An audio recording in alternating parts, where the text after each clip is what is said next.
Par contre, je pense que la prochaine rencontre, ou avant la prochaine rencontre d'ailleurs, s'ils me demandent vraiment ce colloque, c'est moi qui leur poserai des questions. C'est moi qui les interrogerai. Oui, pour leur dire, quelle église êtes-vous? À quelle église avons-nous affaire? Moi, je voudrais savoir si j'ai affaire à l'église catholique ou si j'ai affaire à une autre église, à une contre-église, à une contrefaçon de l'église. Or, je crois sincèrement que nous avons affaire à une contrefaçon de l'église et non pas à l'église catholique. Pourquoi? Parce qu'ils n'enseignent plus la foi catholique, ils ne défendent plus la foi catholique. Non seulement ils n'enseignent plus la foi catholique, ils ne défendent plus la foi catholique, mais ils enseignent autre chose. Ils entraînent l'Église dans autre chose que l'Église catholique. Ce n'est plus l'Église catholique. Ils sont assis sur le siège de leurs prédécesseurs, tous ces cardinaux qui sont dans les congrégations et tous ces secrétaires qui sont dans les congrégations, ils sont ou à la secrétaire d'État, ils sont bien assis là où étaient leurs prédécesseurs, mais ils ne continuent pas leurs prédécesseurs. Ils n'ont plus la même foi, ni la même doctrine, ni la même, ni la même morale même que leurs prédécesseurs. Alors, c'est pas possible.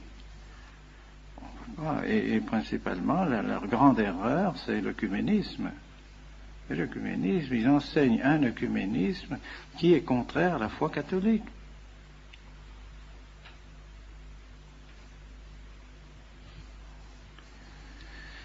Et je dirais que pensez-vous des anathèmes du Concile de Trente? Que pensez-vous des anathèmes du Concile de l'encyclique Auctorem Fidei sur le Concile de Pistoie? Que pensez-vous du syllabus? Que pensez-vous de l'encyclique sur Immortale Dei du pape Léon XIII? Que pensez-vous de la lettre sur le sillon par le pape Saint-Pidis, de l'encyclique Quas Primas du pape Pie XI, de Mortali Humanimos du pape Pie XI, justement contre l'œcuménisme, contre ce faux œcuménisme, et ainsi de suite. Enfin, pensez-vous de tout ça? Qui me répondent s'ils sont toujours d'accord avec tous ces documents des papes, avec ces documents officiels qui définissent notre foi. Ce ne sont pas des documents quelconques, ce ne sont pas des allocations privées, des allocutions privées ou des conversations privées des papes. Ce sont des documents officiels et qui engagent l'autorité du pape. Alors moi, je pense qu'on peut et on doit même croire que l'Église est occupée, Elle est occupée par cette contre-Église, que nous connaissons bien et que les papes connaissent parfaitement et que les papes ont condamné tout au long des siècles, depuis maintenant bientôt 4 siècles. L'Église ne cesse de condamner cette contre-Église qui est née avec le protestantisme surtout, qui s'est développée avec le protestantisme, et qui est à l'origine de toutes les erreurs modernes, qui a détruit toute la philosophie et qui nous a entraînés dans toutes ces erreurs que nous connaissons, que les papes ont condamnées, libéralisme, socialisme, communisme, modernisme, sionisme, que sais-je, nous en mourrons, les papes ont tout fait pour condamner cela, et voilà que maintenant, ceux qui sont sur les sièges de ceux qui ont condamné ces choses-là, eh bien, sont maintenant d'accord, pratiquement, avec ce libéralisme et avec cet œcuménisme. Alors, on ne peut pas accepter ça. Et plus les choses s'éclairent, et plus nous nous apercevons que ce programme qui a été élaboré dans les loges maçonniques, tout ce programme a été élaboré, toutes ces erreurs ont été élaborées dans les loges maçonniques, eh bien, on s'aperçoit tout doucement, et avec des précisions de plus en plus grandes, qu'il y a tout simplement une loge maçonnique au Vatican.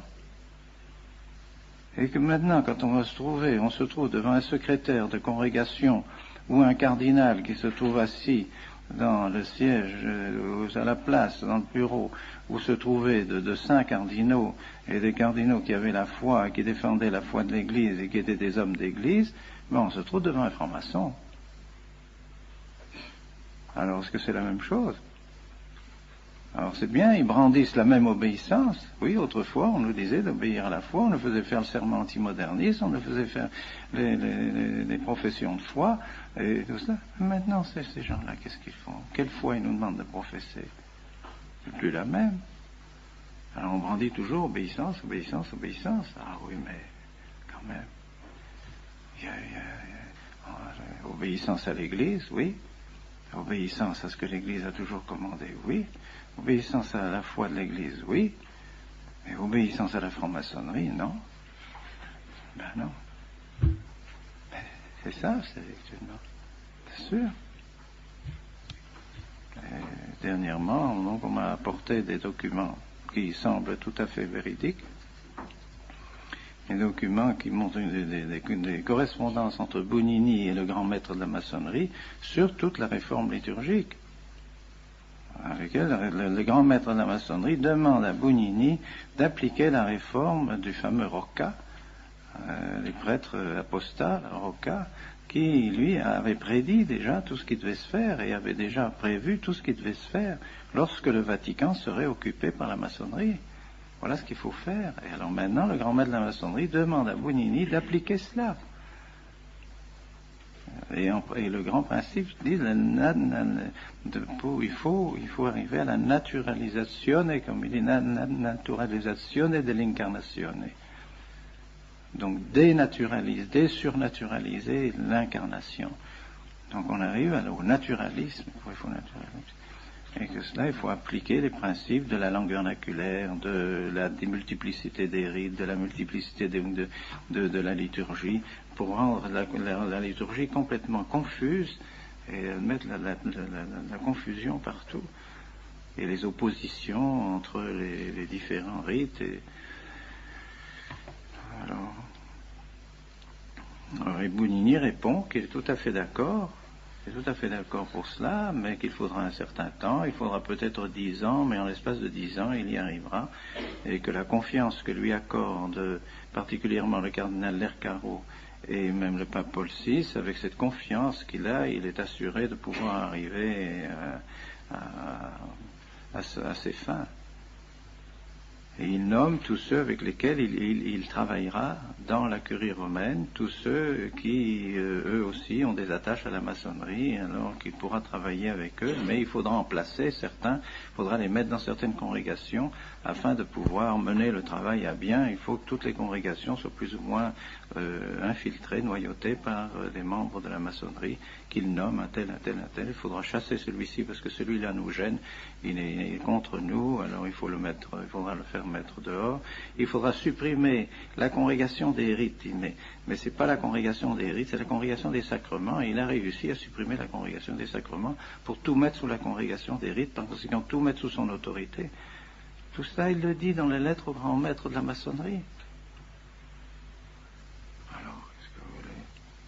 Ah non, qu'on ne nous parle pas d'obéissance.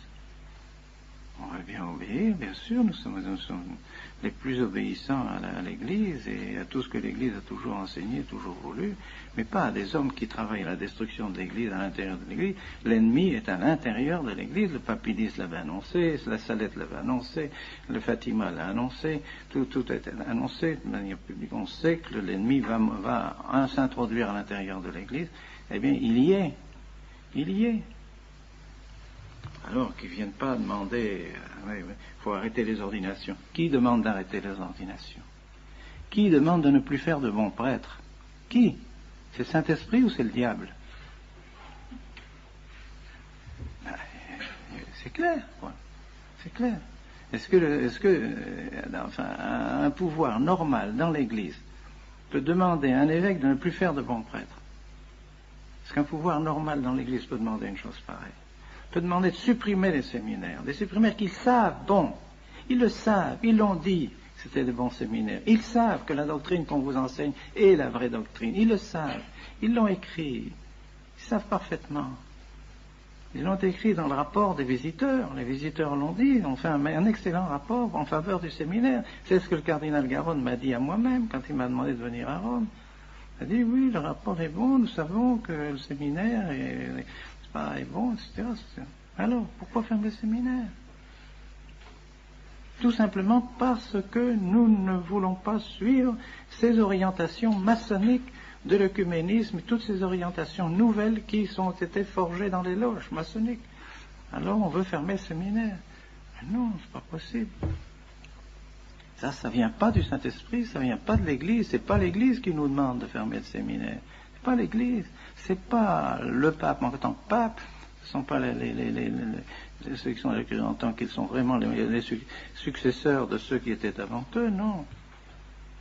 C'est une loge maçonnique qui est arrivée à pénétrer à l'intérieur du Vatican, qui mène tout, et qui évidemment ne peut pas nous sentir, c'est clair, c'est évident, que nous faisons obstacle à leur plan de destruction du sacerdoce, de destruction de la messe, de destruction de la liturgie, c'est évident, c'est évident.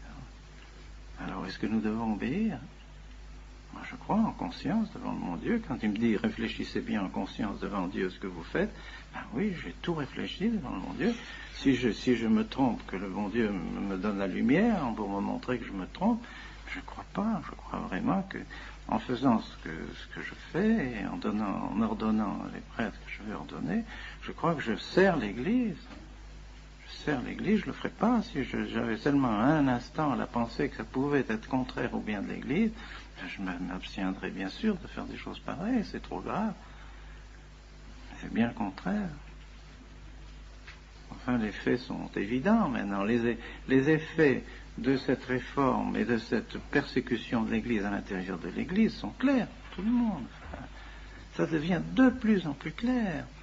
Il suffit de lire la documentation catholique à chaque fois pour s'apercevoir combien les idées fausses sont infiltrées dans les documents épiscopaux, dans tous les documents, toutes ces commissions théologiques. Lisez celui qu'on m'a donné à midi, une commission de théologie.